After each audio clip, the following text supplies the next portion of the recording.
Hello and welcome back to another edition of the GSMC College Football Podcast on today, Tuesday, April 22nd. As always, I'm your host, Jake Daly. We've got a good show for you today. We are going to go over some of the guys that were in the portal that have already committed elsewhere, talk about their fits and their new programs. Also going to do ranking the quarterback prospects in the 2025 NFL Draft, as that is coming up on Thursday. So going to go over some of the quarterbacks in the class, as well as we're going to talk a little bit about Auburn, the Tigers' upcoming season, and preview Texas as well. Make sure you stick around for my final segment when I'm going to do a little bit of a mini mock draft, probably go through picks 1 to 5, maybe 1 to 6. We'll see how much time I have, but that's probably what's going to happen. But before we get into all that, I just want to remind everyone that we love hearing from you. You are a huge part of this show. Whether it's a quick comment, thoughtful question, or just something that you have to share, you want to get out, and you want to throw it in the comment section, go for it. There's one really easy way to do that. You can use the Super Chat feature. So just click the $ at the bottom of the chat box to send in your Super Chat there. This guarantees that your message gets on the air, gets read live. It's also just a great way to support our network and what we're doing here at GSMC. We can't do what we do without your support. We're so grateful to have you as a part of our community here at GSMC. So go ahead, send in that Super Chat. Let us know what you're thinking. Let's make this show as fun, as interactive, and exciting as possible. So now I want to talk about some of the transfers that have entered the spring portal and where they've already committed. Obviously, there's a couple guys that have not announced their commitments yet, but there are many guys that have already announced where they're going to be playing in the 2025 season. I think the most interesting one so far, obviously, besides Nico, we talked a little bit about Nico yesterday, is Joey Aguilar. And the quarterback trade, essentially, is now complete. Joey Aguilar going from Appalachian State to UCLA in the December portal. Obviously, with Nico going to UCLA this year, he entered the portal again, and he's going to replace Nico at Tennessee. Honestly, I really like this move a lot from both sides, Aguilar and Tennessee. Makes a lot of sense. Tennessee only had 2 quarterbacks in that room after Nico left, George McIntyre, Jake Merklinger. Neither of them have really played a lot either, so young and experienced room. Joey Aguilar is going to come in and be an established starter already. Not the best 2024 season, had 3,000 passing yards, 23 touchdowns, 14 picks. His completion percentage wasn't great. It was right around 55%. But 2023, he had a much better year. He had 3,700 passing yards that season, had 33 touchdowns, only had 10 interceptions, completed about 64% of his passes then. So if he's able to get back to that 2023 form, and with the offense in place at Tennessee, as well as just the caliber of talent across the board, obviously they're going to have more talent than Appalachian State or even UCLA. They're going to have more talent there. Joey Aguilar is going to be in a much better position to succeed. If he can get back to that 2023 level, Tennessee's going to be in a really solid spot here. And this is a guy that I think this move makes a lot of sense. Kind of fun that they basically got traded for each other, him and Nico. You don't really see that in college football, but I think that's a guy that's going to have a really successful year at Tennessee. Makes a lot of sense for that program. Really solid fit there. Another guy I was looking at was Jack Endries. Now, this is the tight end from Cal. He is now going to be a Texas Longhorn. Freshman All-American 2023, was really solid last year, 3rd in the ACC among tight ends, had 56 catches, 623 yards, 2 touchdowns. And that 56 catches was a team high, so the leading receiver at Cal. And he is going to go replace Gunnar Helm at Texas. Gunnar Helm, obviously, on to the NFL draft, and he really had a solid year for Texas. 60 catches, had almost 800 receiving yards, had 7 touchdowns, second team all SEC. So this is going to be a guy whose production is going to be really missed for Texas. But Jack Endries is going to come step in, hopefully fill that role. They really had a young tight end room besides Jack Endries. Without that addition, it was going to be a young, really inexperienced tight end room. So Jack Endries is going to come in, fill that role that Gunnar Helm filled, and this is a really good landing spot for him. One of the other stats from Jack Endries that I really liked was he has turned 55 catches into first downs over the past 2 years. That's second among all returning FBS tight ends in the country. And that's going to be a really solid security blanket, safety option for Arch Manning as he's coming into his first year as a starter. He's going to need guys that he can rely on, especially when his first or second read isn't there. That's when you look to your tight end. That's when you look to your running back. Jack Endries is going to be a really solid safety option for him. And I think that Texas is a really good landing spot there. It just makes a lot of sense. They needed to replace Gunnar Helm. This is going to be a guy that's going to step in and hopefully fill that void for the Longhorns. We're going to talk a little more about their season later, but wanted to preview him first. Julian Neal is another guy I think could be really solid. He's going from Fresno State to Arkansas this season. Cornerback, really physical cornerback. He's 6'2", 200. So impressive size and physicality for the position.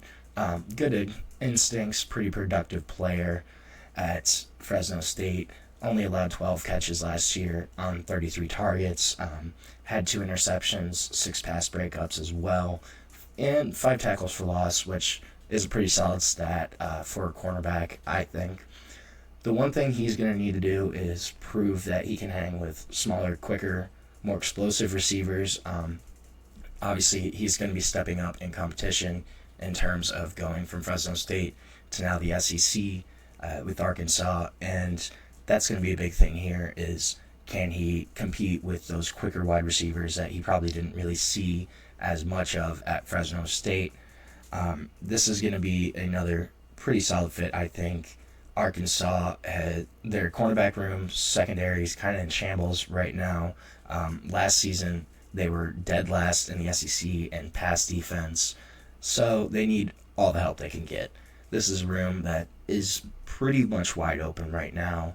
Not a lot of returning guys, not a lot of starting experience.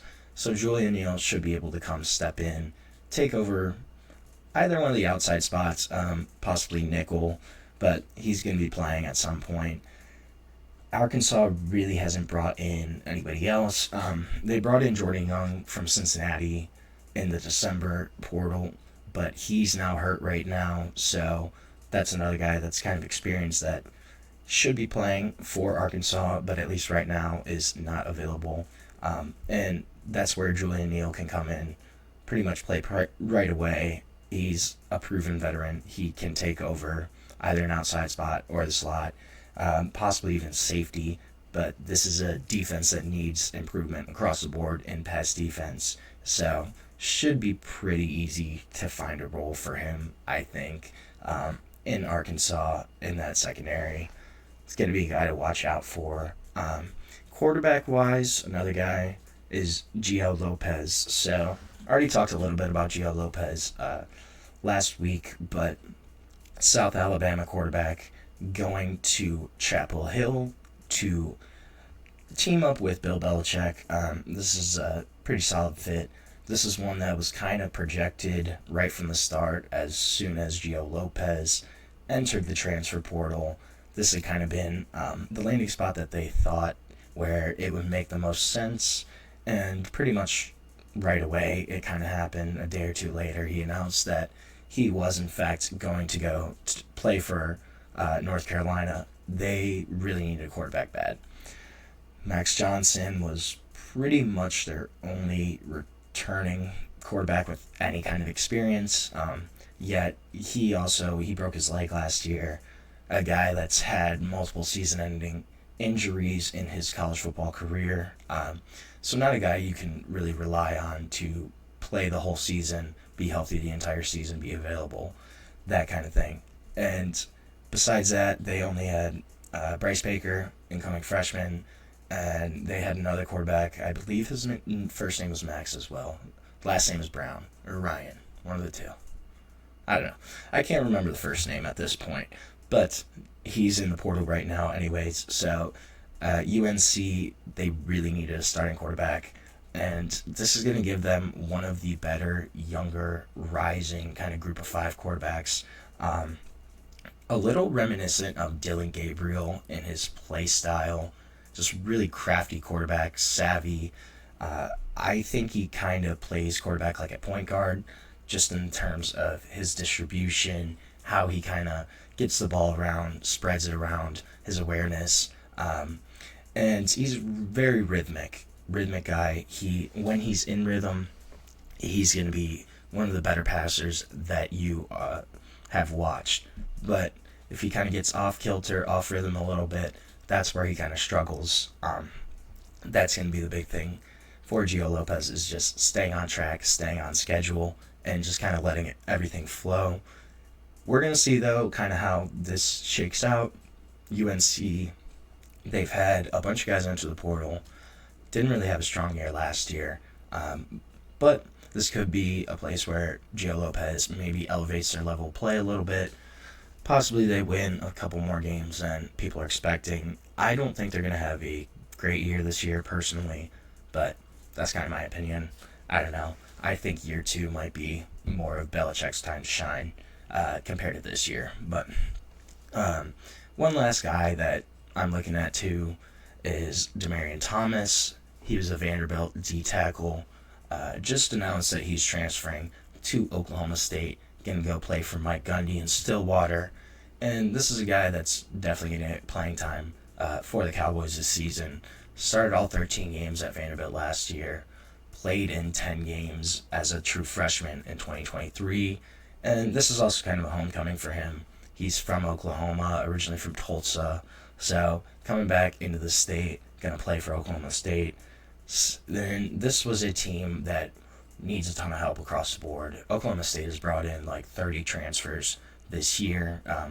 Went 3-9 last year. They're really trying to overhaul from last season. Mike Gundy got rid of his coordinators, pretty much an entire new coaching staff, pretty much a brand new roster too. But this is going to be a guy that definitely is going to compete for playing time for Oklahoma State. Last season had 34 total tackles, had 1 sack, but this is a big body that they can put in the middle of that defensive line. And that's going to be key for Oklahoma State, especially because they were one of the worst defenses in their conference last season. Gave up 5.4 yards per carry in terms of rushing attacks, rushing carries, and this is a guy that they can use to help plug that hole, hopefully kind of clean up the run game, the run defense a little bit, and see improvement across the board. Honestly, this is a team that they need to get better in all facets. I think Damari Thomas really kind of helps them do that and achieve that goal. So we're going to take our first break of the show right now. When we come back, we're going to talk a little bit about the NFL draft, and we are going to rank the quarterbacks in this year's draft class, top 5 guys that I think are going to be, how they're ranking, how they shake out. I don't love this draft quarterback class personally, but we're going to talk a little bit more about it after our break. So we'll be back shortly on the GSMC College Football Podcast. I feel like I'm losing my mind. Is everybody in the world blind? Please, Lord, give me a sign, a sign. I feel like I'm losing my mind. Is everybody in the world blind? Please, Lord, give me a sign, a sign. I wanna be the greatest. Everybody on their fake shit. I look around and feel like everybody is the fakest. I make this every day and I'm impatient, hoping one day I blow up from the basement. Statement, the top is so vacant. I don't hear shit that I think is amazing. Waiting for my day when I'm playing sold out shows for 1,000 faces. Hey, give me that crown, get in my way and to be put down. It ain't your place, all this my town. If I want that shit, then I'll get it right now. I'm losing it, the noose it fits. I'm losing shit, a stupid myth. You choose to live or choose to dip. You choose to fight or lose your grip and lose a gift. I feel like I'm losing my mind. Is everybody in the world blind? Please, Lord, give me a sign, a sign.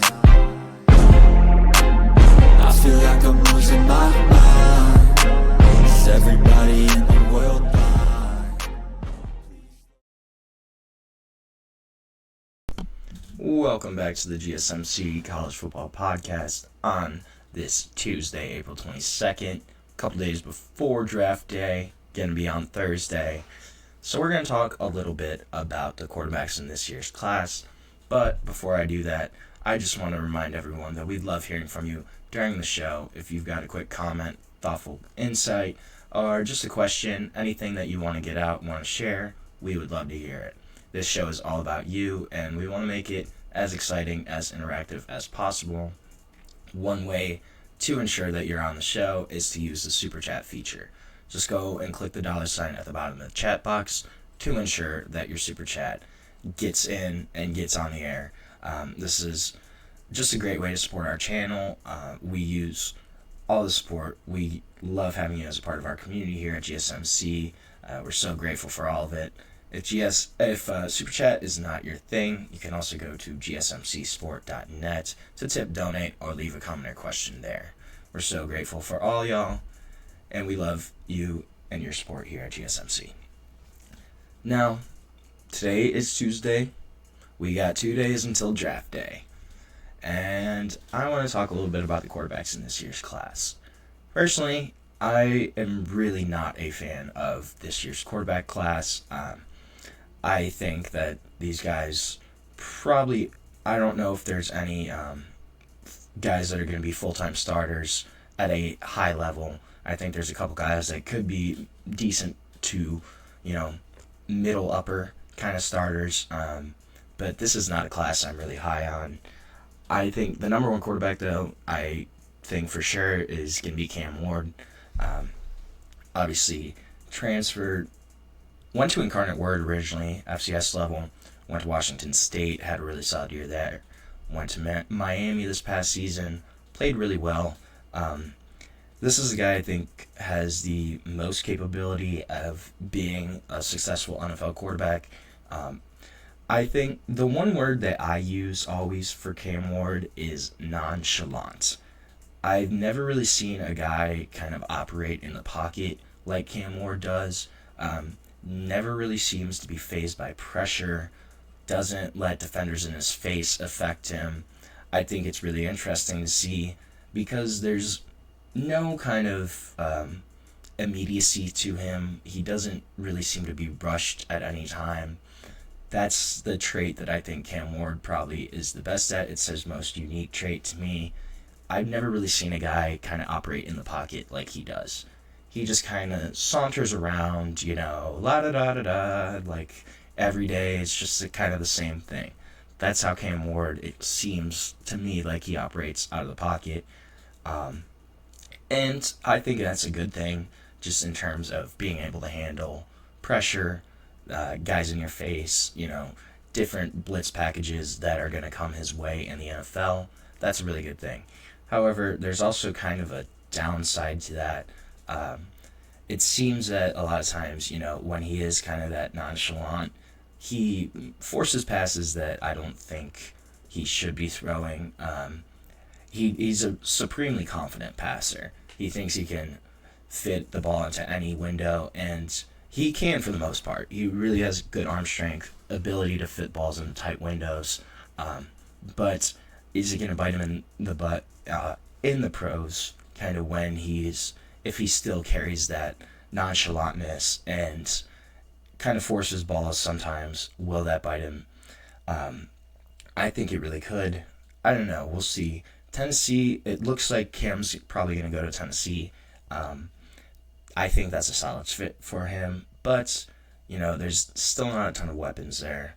Their O-line is still kind of a mess. That's a team that has a lot of holes and not a ton of support. It's going to be mostly on Cam Ward.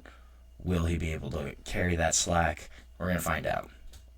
I think Shedeur Sanders is a clear-cut number 2 quarterback in this class. I don't really have him that far down from Cam Ward. I don't think there's a huge step down from Cam Ward to Shedeur Sanders. I don't think either of these guys would have been top 15 picks in the past two draft classes. Last year's class, we had, 5 or 6 quarterbacks get drafted.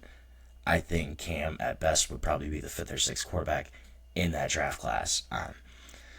And same with Shedeur. I think Shedeur is probably even a little farther down. But Shedeur has a lot of good qualities.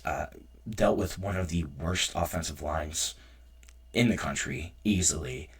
Got sacked a bunch. Part of that, I think, is just holding the ball a little too long. Trying to force it, trying to make a play when there's nothing really there. But this is a guy that's a really strong pocket passer. I think he fits well in kind of a play-action system. If Cleveland were to take him, I don't think that's going to happen. If anything, I think maybe they get him at the end of the first if he kind of drops. But that's a good system for him, I think. The Stefanski, Kubiak kind of play-action style of offense, I think that fits Shedeur Sanders really well. This is a guy that on the high end, I think could be kind of a Kirk Cousins type player, possibly a Dak Prescott. I think they're all kind of similar in terms of play style. But Shedeur, I think, also has a really solid floor just because he's already dealt with a terrible offensive line. He's, dealt with pressure throughout his college career. But he still has a really strong completion percentage throughout his college career, still making good decisions with the football. I think that's something that gets overlooked a lot, is how much you do complete your passes in college. The guys that are more accurate normally have a higher floor, in my opinion, and Shedeur Sanders is definitely one of the more accurate passers in this year's draft class. My number 3 guy who is getting first round buzz, I personally don't see it, but Jaxson Dart is going to be my number 3 quarterback here. I will say I am not a Jaxson Dart fan. Personally, his play style kind of rubs me the wrong way, but this is a guy, if everything clicks for Jaxson Dart, he has the intangibles, he has the tools. He's 6'2", 220, big body, smart, athletic runner, able to extend plays. I just have a couple of concerns with Jaxson Dart. I think the main thing for me is his processing. He, in Lane Kiffin's offense as a starter, most of those wide receivers are open half of the time. Jaxson Dart rarely has to go past his first or second read. And you look at the guys he had in that room the past couple of years, Trey Harris, Juice Wells this past year, Jordan Watkins. These guys were all really elite wide receivers. Even in the last year, he had Jonathan Mingo at one point. Guys that were really strong wide receivers, able to get open. I think the big thing with Jaxson Dart is going to be, can he actually get to his third read? He hasn't really shown it in college. And that's one area he definitely needs to improve on, because I think a lot of times once he got to his second or third read, he would just kind of take off. The other thing with Dart, with the taking off, is the kid never slides. He never slides. You're a quarterback, man. You can't be getting hurt. He never slides. I've watched a lot of Ole Miss football. I've seen Jaxson Dart slide maybe 2 or 3 times. Always going to fight for extra yards, which, love the competitive spirit. But at the same time, man, you're the quarterback. You can't be taking hits every single play.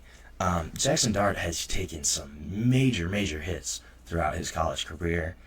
That's one thing that I wonder, if he is a starter, will his body hold up full time? Just from the amount and the quality of hits that he's taken already in his college career, the dude needs to learn how to slide. If he's going to keep running as a quarterback, he needs to learn how to slide. That's my thing with Jaxson Dart. I think there's a couple. The one landing spot for him that I think is really strong would be the Los Angeles Rams at 26. I think Jaxson Dart, that's probably his best shot to be a legit NFL starter. if he goes to the Rams, sits behind Matthew Stafford for a year, gets in McVay's offense. That's the kind of landing spot that I think Jaxson Dart can be really successful with. I don't see him being successful in a place like Cleveland or New York with the Giants. I just don't think that would be conducive to his development. But that's my little Jaxson Dart rant. The kid needs to learn how to slide. That's all I'm going to... That's the last time I'll say it, though. My fourth quarterback, I think this is going to be a little shocking, possibly. I don't have Tyler Shough. I don't have Jalen Milroe. I think it's Quinn Ewers. I really think that the fourth quarterback in this class is Quinn Ewers. Now, I think he's getting a little discredited, probably just from his teammates at Texas, kind of the guys he had around him. But listen to the stats, though. 2023, 3,400 passing yards, 22 touchdowns, only 6 interceptions, 69% completion percentage. Did drop off this past season a little bit, but only had... His passing yards went from 3,479 to 3,472, which I thought was kind of funny. So at least consistent in the passing yard category for sure. But touchdowns went up. He went from 22 to 31. He did have more interceptions, though. He went from 6 to 12. So 9 more touchdowns, 6 more interceptions. Completion percentage dropped to about 66%, 65.8. Those are really good numbers, though. And I get that he did have Matthew Golden, Isaiah Bond, Cobb, the past few years, Gunnar Helm, really solid running game. But the kid has still produced. He was a 5-star quarterback. He has the size. I think he's smart enough. Why is he not being talked about more? Is there something behind the scenes? I don't know. I just feel really strongly that I think Quinn Ewers has been more productive than Jalen Milroe. He's been more successful than Jalen Milroe. With Tyler Shough, he's younger than Tyler Shough. Tyler Shough, I don't know. I go back and forth on him. 26 years old. The name that comes to my mind is Brandon Weeden. If you know who Brandon Weeden is, Oklahoma State quarterback that got drafted by the Browns 2012, I think. 2012 or 13. But first round quarterback, he was like 27 years old and was terrible. But I don't know. I think that's the one thing with Tyler Shough is he already maxed out? Is he already fully developed? Besides that, though, that could be a guy that kind of steps in week 1. I think if you're looking for a quarterback to start week 1 for you out of this class, besides Cam Ward, it's probably Tyler Shough. But I'm still not the biggest fan personally. I can't get over the age right now. I think that's my big kind of question mark with him is, when you're already going to be 26 years old as an NFL rookie, have you kind of already maxed out your development, what you can do? I think it's very possible, but I could be very wrong there. I could be very wrong. I'm not going to lie. We'll see. I don't know. I don't feel strongly about Tyler Shough right now, at least enough to really rank him higher on this list. That's just kind of my little take on that. But right now, we're going to take our second break of the show. When we come back, we're going to talk a little bit about the SEC, go over the Auburn Tigers and their upcoming season this year. So stick around on the GSMC College Football Podcast. Looking for your daily fix of sports talk without having to pay for it? GSMC Sports Network is available on YouTube. Just search GSMC Sports Network. Get your fix of daily sports talk shows on YouTube, absolutely free. NFL, college football, NBA, MLB, MMA, UFC, fantasy football, and so much more. GSMC Sports Network has shows running all day long, with new sports shows starting every 2 hours. Just like on your favorite cable sports channel, except GSMC Sports Network is absolutely free. Just search GSMC Sports Network on YouTube to catch one of your new favorite shows, like the GSMC College Football Podcast, Chip Shot Football Podcast, Hoops and Heels Women's Sports Podcast, GSMC Basketball Podcast, and so many more. Check it out for yourself. GSMC Sports Network, Now available on YouTube absolutely free. Search GSMC Sports Network on YouTube right now.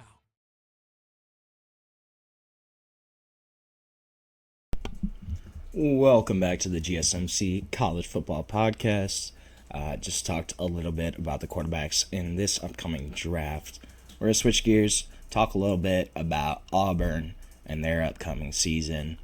So this is really a make-or-break year for Hugh Freeze. I think year 3 as the Auburn head coach, they need to show some kind of improvement. This is definitely the time to strike. Obviously, you have the big in-state rivalry against Alabama. Alabama's kind of lost a little bit of momentum over the past year and a half since Saban's retirement. If the state's going to be switched at all, flipped in momentum, this is, I think, the year that Auburn needs to do it, needs to have a strong year, but it's going to be tough for them. Quarterback-wise, this room has been completely rebuilt. And honestly, that's not a bad thing. So Peyton Thorne's gone, Walker White's gone, Hank Brown is gone. All those guys from last year, all gone this year. This is going to be, it's still quote-unquote competition, but Jackson Arnold, transfer from Oklahoma, as well as Deuce Knight, who was a 4-star freshman incoming. These guys are going to battle it out, I guess. This really seems like Jackson Arnold's job. You never know, though. Deuce Knight was a really highly regarded recruit. Notre Dame commit, actually, for a long time. Switched to Auburn really late in the cycle. Was a big pickup for Hugh Freeze. Kid's got a live arm. That's really probably his biggest calling card right now, is just his arm strength, the ability to fit balls in really tight windows, get it there with some zip. That's kind of Deuce Knight's calling card right now. Jackson Arnold is going to look to bounce back from his first year in SEC play with Oklahoma. Was not the season that he wanted at all. I looked at his numbers, and I was kind of shocked by the production. He only had 1,400 passing yards last year and only 12 touchdowns, which I didn't realize. I was like, that's kind of it. We'll see if he can, do a little more in the SEC this year, just with Auburn rather than Oklahoma. Does switching schools kind of help Jackson Arnold at all? This is a guy that was a 5-star quarterback at one point. Obviously, has kind of struggled at Oklahoma, but we'll see what happens with him this year at Auburn. Running back wise, they're going to lose Jarquez Hunter. That's a big loss for the Tigers. Led them with 1,200 rushing yards last season, had 8 touchdowns. That's going to be a big guy to replace, but there's going to be a couple other guys that are kind of in contention right now. Damari Alston, he's their most experienced returning back. He's kind of shown pops in previous years. Last year had an 80-yard run, 80-yard touchdown performance against New Mexico. Shown it in brief stints where he's kind of shown that he could be a good starting running back, but hasn't shown it full time. Jeremiah Cobb, he's a returning sophomore, should kind of be in contention for a larger role. Another name to look at is Durrell Robinson. This kid is a transfer from UConn, had 730 rushing yards last season for the Huskies, had 8 touchdowns. Could step into a larger role with Auburn, but he is currently out right now. He's nursing an injury, so this looks like it's probably going to be more Damari Alston, at least to start this season. But the wide receiver room kind of mixed up for the running back room right now. So Kendra Lambert-Smith, he does the part, was the leading receiver last year, had almost 1,000 receiving yards, but Cam Coleman is on his way in. Cam Coleman had a really strong freshman season, over 500 yards receiving, was the second leading receiver on the team. This is a guy I am really high on. I really like as a prospect, as a wide receiver. I would not be shocked at all if he has a 1,000-yard year, 1,200, 1,300, something like that. I think the kid is a really, really elite wide receiver and a strong talent at that position. He's only going to be better in year 2. It's really going to be Cam Coleman and Eric Singleton Jr. Those are going to be your 1 and 2 wideouts for Auburn. Eric Singleton Jr. transferred in from Georgia Tech this past season as a freshman there, 2023. He had 700 yards, 6 touchdowns, freshman All-American across multiple boards. Last season, again, had a really strong year for Georgia Tech, led them with 54 catches, 554 yards, 3 touchdowns, averaged 13.5 yards per reception. And now he's going to transfer into Auburn. Him, Cam Coleman, this is a really strong wide receiver duo. I think it's one of the better ones, definitely in the conference, possibly across the country. We're going to see I don't know who kind of takes the lead there. I'm more of a Cam Coleman fan personally, but I could definitely see Eric Singleton Jr. kind of taking over that lead role. Malcolm Simmons, he's also back. He was the third leading receiver on the team last year. Kind of was more of a gadget guy, special teams guy, but should take a bigger role. Again, could probably be that number 3 receiver. This is going to be probably the strongest unit, at least on offense, for Auburn. Offensive line, it's kind of going to be a question mark. Connor Liu, expected to start at center, was pretty much our center last season. Right now, he's injured during spring, but should be back to start the year. Xavier Miller, he's going to start at right tackle. He's been the starter the past 2 years. That's solidified. Left tackle, that's kind of more of a question mark. Looks like Xavier Chaplin, Mason Murphy are going to be the 2 names there in contention. Chaplin was Virginia Tech transfer, played over 500 snaps last year, only gave up 2 sacks. Mason Murphy was a USC guy, played mostly right tackle actually, but he did play about 45-50 snaps last season at left tackle. So that's going to be one of those 2 guys there on the offensive line, I think. Braden Joyner is also going to be a name to look at. He's either going to play guard or tackle, probably, at least mix in. Played over 500 snaps last year for Auburn. Could be a guard, could be a tackle. Kind of just depends on what happens. Jeremiah Wright's back. He was starter captain last season. He'll be the right guard again. That's going to be a pretty strong unit, though. D-line, I think, is going to be interesting. They're going to lose Jalen McLeod. He had 13.5 tackles for loss, I believe, over 2 seasons there. Jamonte Waller, this is going to be the big guy I'm going to look at this season, was a 5-star in the 24 class.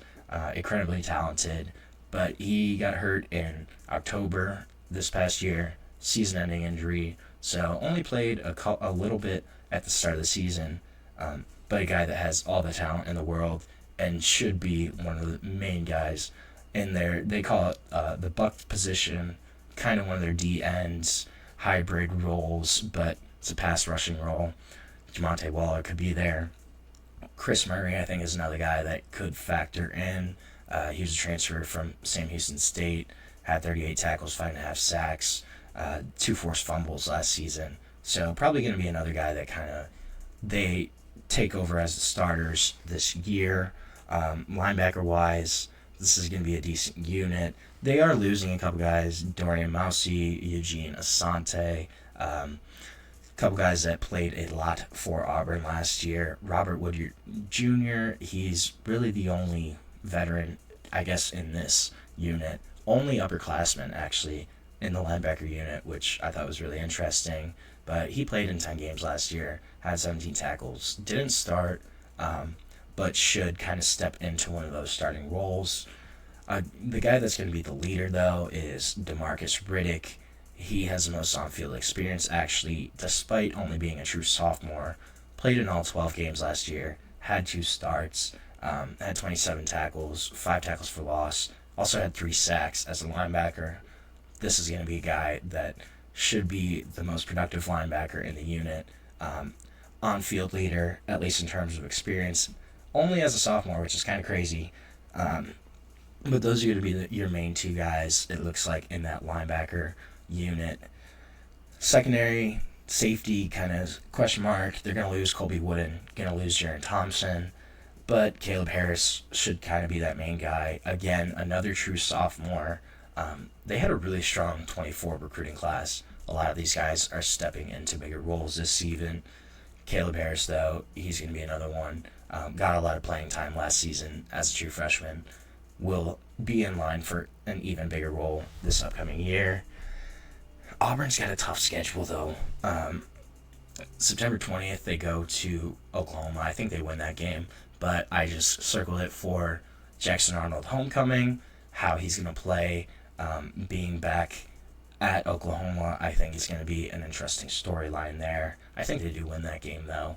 But the next week, then, they have to go play at Texas A&M. College Station's always a tough place to play. Then they have a bye. Then the week after that, the October 11th, they have Georgia at home. I doubt they win that game. That's always kind of a toss-up, though. It's a rivalry that Auburn normally plays up to Georgia. So you never know. But 10-18, they got to play Missouri. I think they'll beat Missouri. I don't think Missouri's going to have a great season. But then they go at Arkansas, which I think is going to be a tough game for them. Versus Kentucky at home. That series has kind of been a toss-up in the past couple of years. Then they go to Vanderbilt, who I think Vanderbilt is going to be decent again this year. Then they have Bama at home. So I think of those 7 games, I think they probably go 3-4, maybe 4-3, maybe they steal another 1 or 2 of those. But I think this is going to be, it's going to be an interesting year for Auburn. They're really going to have the spotlight on them, especially in the state of Alabama. Will this be the season they kind of flip momentum? If they can beat Bama in the Iron Bowl, if they can have a stronger season overall, can they kind of flip that in-state momentum? It's going to be something to see. That's going to be a big storyline here for this upcoming season, especially on the Plains. So we're going to take another break on the show. When we come back, we're going to preview another SEC team, talk a little bit about Texas, and what's happening for the Longhorns this season. So stick with us. We'll be back shortly on the GSMC College Football Podcast.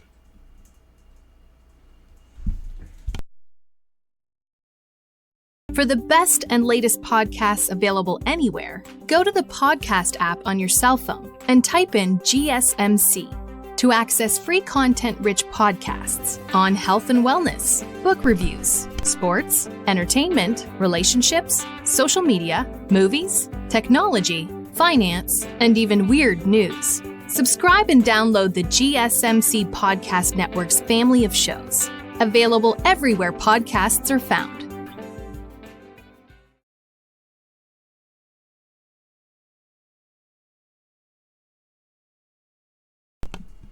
Welcome back to the GSMC College Football Podcast, presented to you by the GSMC Podcast Network. Just talked a little bit about Auburn, about their season. Gonna talk a little bit about another SEC team program in the Texas Longhorns, UT Austin. It's gonna be another season where they're gonna be in contention for the college football playoff, I think. Well, what remains to be seen, do they take a step down after the departure of a ton of key guys, namely Quinn Ewers will be leaving, and it's going to be the Arch Manning show in Austin. It's finally time. Arch Manning will take over as the full-time starter, and this is a unit that's not really in question. There's only 2 other quarterbacks on the roster right now. 4-star freshman KJ Lacey, Trey Owens, who's a redshirt freshman. So, nobody else. This is going to be the Arch Manning show, and it's going to be a ride. Obviously, the name, the territory, we all know the Mannings. And will Arch be the next iteration of NFL starting quarterback Manning? I don't know. We'll see. He definitely has the talent, though. And I think he's got a little more moxie than people give him credit for. I don't think he's really like either of his uncles. Honestly, his play style, probably a little more like his grandpa, Archie Manning.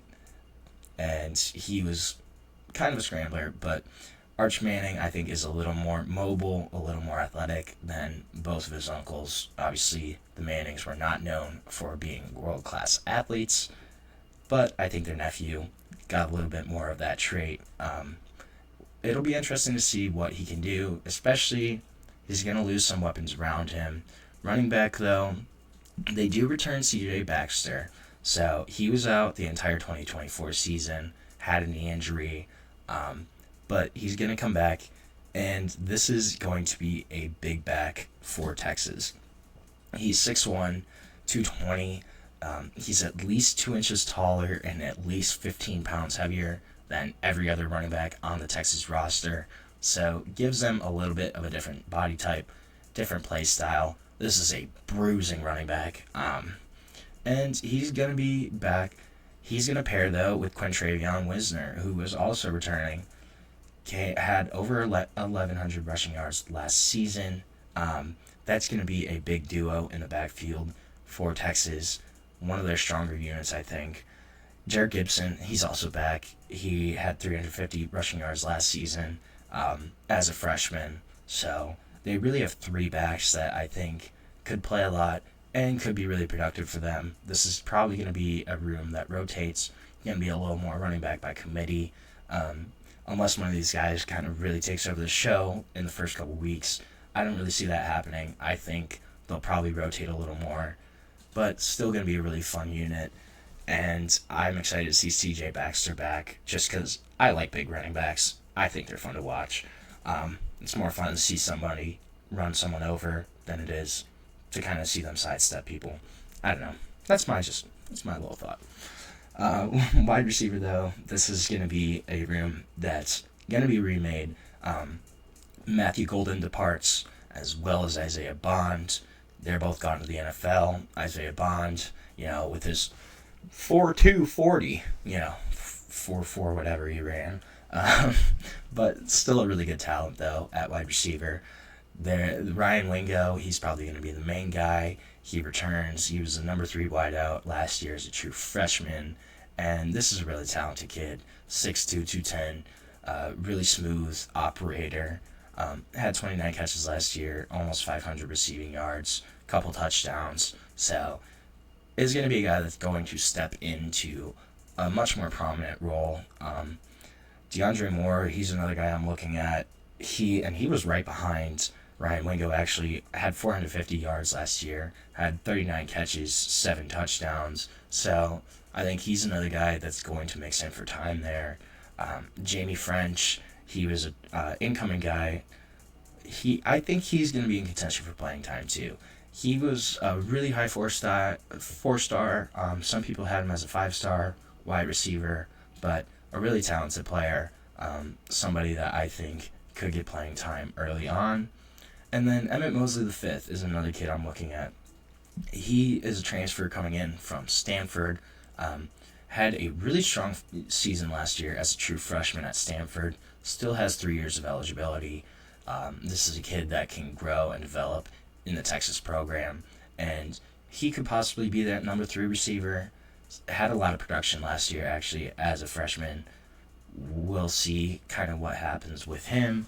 I think, though, he's a really strong contender for playing time at Texas. Tight end-wise, I kind of already talked a little bit about this earlier in the show, but obviously they're losing Gunnar Helm.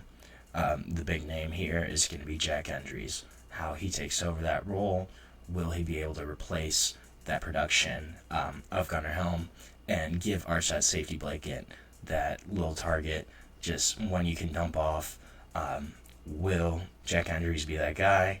I think he will, but that's going to be the main name there at tight end for them. O-line, this is going to be a unit that could have some changes throughout the year. DJ Campbell is the only returning full-time starter. They're going to lose Jake Majors. They're losing Hayden Connor. Calvin Banks could be a first-round pick in the NFL draft this year. Cam Williams also entered the draft. So this is a unit that's going to be remade. And there's question marks around this. Will these young guys be able to step in? DJ Campbell, obviously, he'll still be starting. He's got the right guard spot locked down. Cole Hudson, I think, is a guy that's probably going to start. Could be at center, could be at guard.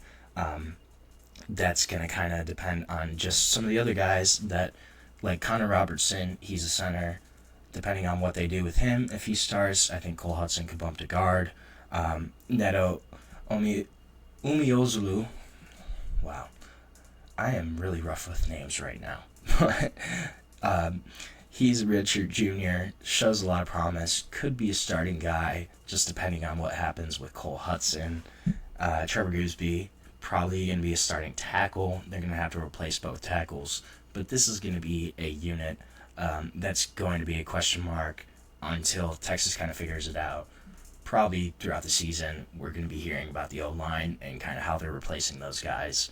At least that's my kind of thought about it. D-line wise, though, on the other side of the trenches, they're in a better spot. Both Colin Simmons and Ethan Burke return. Colin Simmons was their leading pass rusher last year. 9 sacks, 48 tackles. He'll be back, have another year. And this could be a guy that kind of builds even more onto that season from last year. But those two guys should really be bookends of this defense. D-tackle is a lot more of a toss-up. Cole Brevard is coming in. He was transferred from Purdue, honorable mention All Big Ten last season.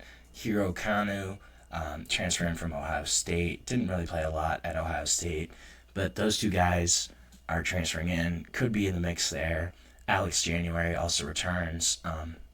Will probably rotate in at some point. That's going to be a position where they probably rotate a lot of guys. But we'll see.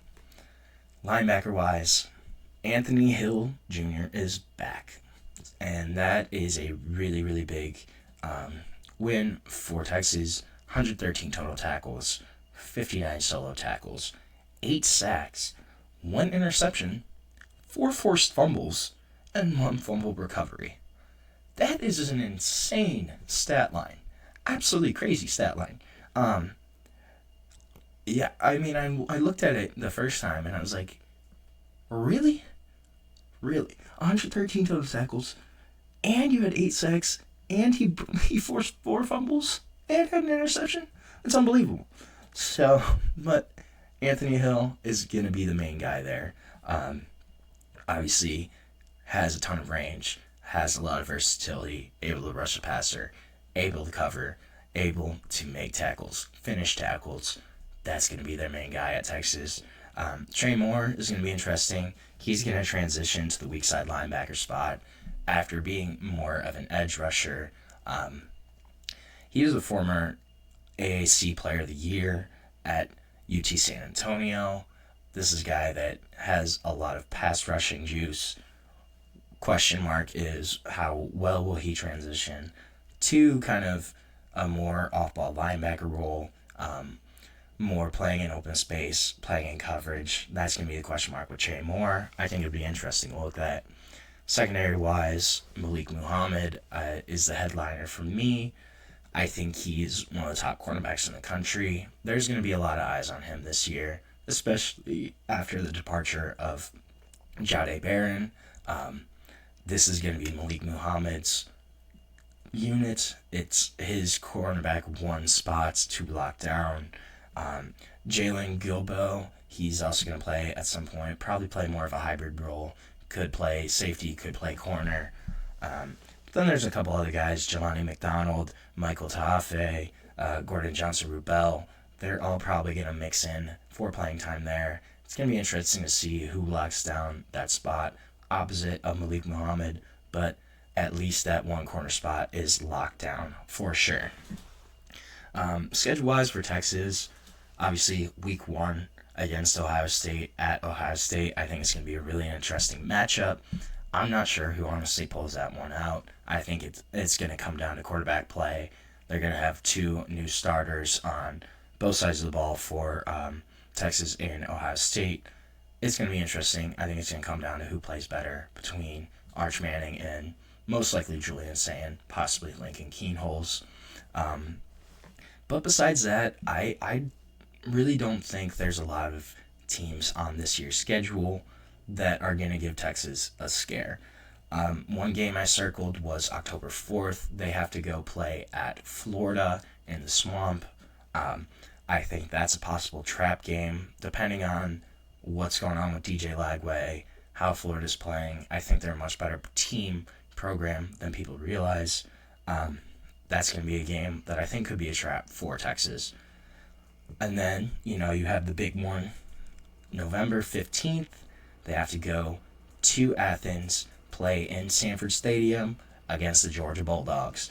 And that's going to be a tough one. Again, Georgia's going to have a new quarterback too. So, kind of going to be a toss-up. We're just going to see how their seasons are going. But that's going to be another tough game for Texas to win. Then also, just rivalry weekend, they do have Texas A&M at home this year. I think that's big for them. But they should take care of business against Texas A&M. But I think this is a team that, again, is going to be in contention for the college football playoff. I think on the low end of projections, there may be an 8-4 team. I kind of doubt that. I think 9-3 probably. And then on the high end, it's very possible that they only lose one game or maybe none. I kind of doubt they run the table. I think they lose to either Ohio State or Georgia. But, it's very possible. But this is, again, going to be a team that we're going to have to look at. We're going to have to watch out for this upcoming season. And it's going to be all eyes on Arch Manning. We're going to see what he can do. Will he be the next generation of Manning superstars? We're going to have to find out. Right now, we're going to take another break on the show. When we come back, we're going to talk a little bit do a little mini mock draft. Talk a little bit about the draft and who I think's going where. So, we'll be back shortly on the GSMC College Football Podcast.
Welcome back to the GSMC College Football Podcast on this beautiful Tuesday, April 22nd.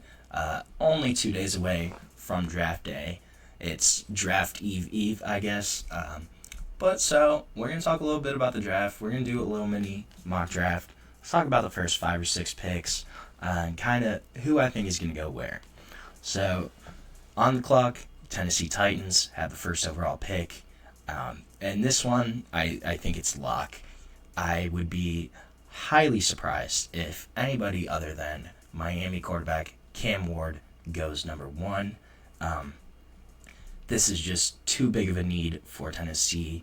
They don't really have a strong... I don't like Will Levis. I'm not a Will Levis fan. I didn't think he was going to be a great starting quarterback when he was drafted. Still hasn't really shown me anything to kind of change my opinion. So this is a big need for Tennessee. They need a quarterback badly. They have needs across the board, but I think with the guys available, they have their whole board in front of them. I think Cam Ward makes a lot of sense. Brian Callahan coming in as the coach, he's going to want his own quarterback in there. And I think Cam Ward is a guy that makes a lot of sense for Tennessee, and he can fit. He's the best quarterback in this class. It's a position of need for sure for the Titans, and it just makes sense. I don't really have a ton to say about Cam Ward to Tennessee, just because I think it makes a lot of sense, and I think it's basically a lock. I really think the draft starts at number 2, and I'm really curious to see what the Browns are going to do, honestly. I've gone back and forth on it. Just growing up in Cleveland, know a lot about the Browns, obviously, this could go one of two ways. It really seems like it's going to be Travis Hunter right now. Earlier in the year, I kind of thought that Abdul Carter would be the guy. I think there's really no bad option here. I think if the Browns go Abdul Carter, you have one of the most dominant pass duos in the NFL. You create a really scary pass rush with Myles Garrett on one side, Abdul Carter on the other side. That's terrifying for on offense.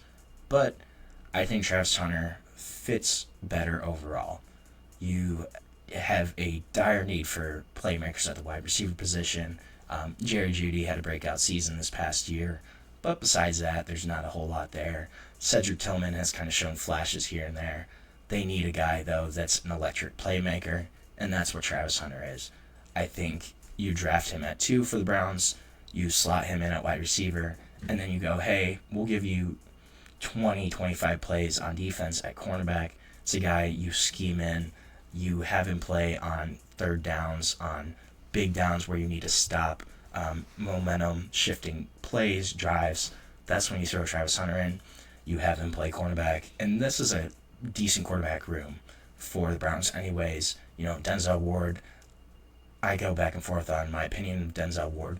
But when he's playing an elite cornerback, Martin Emerson, I'm combining the two names. Martin Emerson, Greg Newsome, both really strong corners. I think Martin Emerson is a really, really good outside cornerback. So if you do, you have Travis Hunter mix in on 20, 25 plays on defense there in key downs. You have a much stronger secondary. You still have a decent pass rush with Myles Garrett. I think that improves the Browns across the board more so than picking Abdul Carter would. And also, Andrew Berry recently called Travis Hunter a unicorn, and I think that is really high praise, kind of emphasizes where the Browns are thinking right now for the number 2 pick. Then number 3, everything I've been seeing, everything I've been hearing is that the Giants are just going to take whoever falls to them between Travis Hunter or Abdul Carter. They're in a really solid spot. I think it's Abdul Carter then. I think this is a really easy pick for the Giants. Does sound like the Giants are still interested in Shedeur Sanders. I don't see them taking a quarterback there at 3. It's possible, but I think they go best player available, and that's Abdul Carter in this situation. The kid is an absolute freak of nature. Transitioned from off-ball linebacker to edge rusher full-time this past season. Had kind of been a part-time pass rusher before, but full-time pass rusher this year. Had a really great year, had 11.5 sacks, showcased what he can do, just was a dominant player, and he's fast too. That's the other thing. I think just his quickness, his ability to get off the edge quick, and his pursuit skills are really strong as an edge. This is a move that makes a lot of sense for the Giants. They do still have Brian Burns, Kayvon Thibodeau, but you add this guy in the mix. That's a really strong pass rush rotation. Then I also saw today that if they do draft Abdul Carter, they could potentially flip Kayvon Thibodeau for a draft pick, for probably a day 2 pick.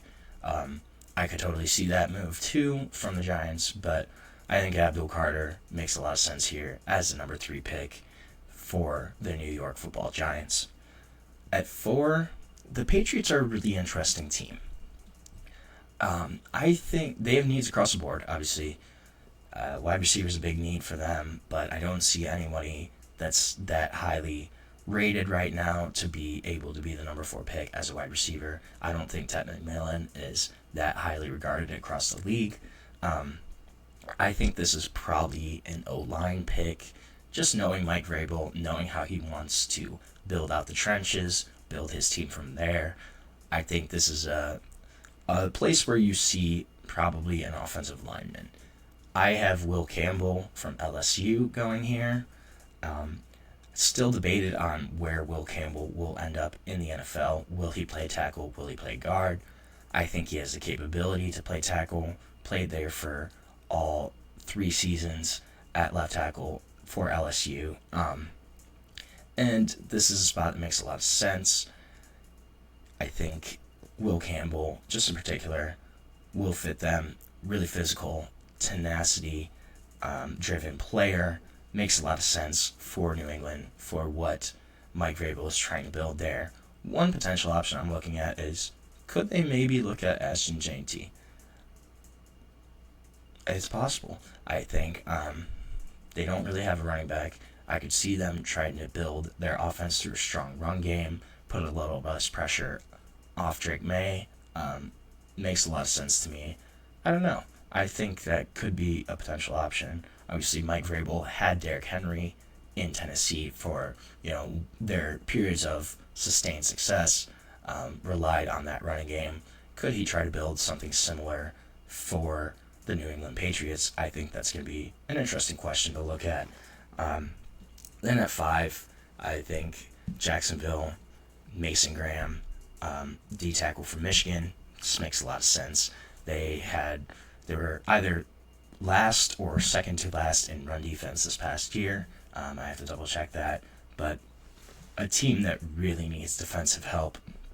I think if Travis Hunter were to somehow drop to 5, I think that he would land in Jacksonville. I don't really see that right now, however. And I have Cleveland taking him. So I think Mason Graham makes the most sense. He fills a big need for them at that defensive tackle position and could be a guy that's just the anchor in the middle of that defensive line. Could unlock their pass rush a little bit too. Develops really good pressure from the inside of the pocket. And they also have Josh Hines-Allen and Trayvon Walker on the edge. 2 decent edges. They're guys with high potential. Could have put up high sack numbers just depending on the year.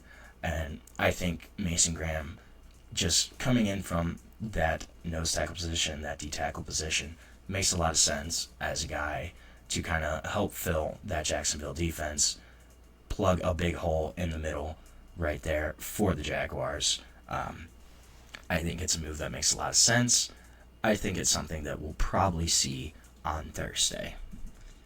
So with that, we are going to end our show for today. Thank you so much for tuning in to the GSMC College Football Podcast. Please remember to subscribe and like the channel.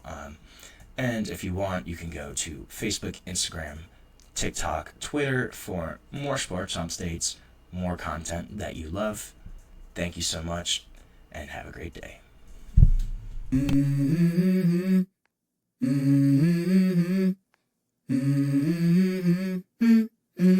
Let's go. I wake up to a little bit of drool on my pillow, feel like it's gonna be a bad day. Yeah, I'm tired of shit, and the coffee ain't hit yet, damn, ain't that great. I don't wanna go to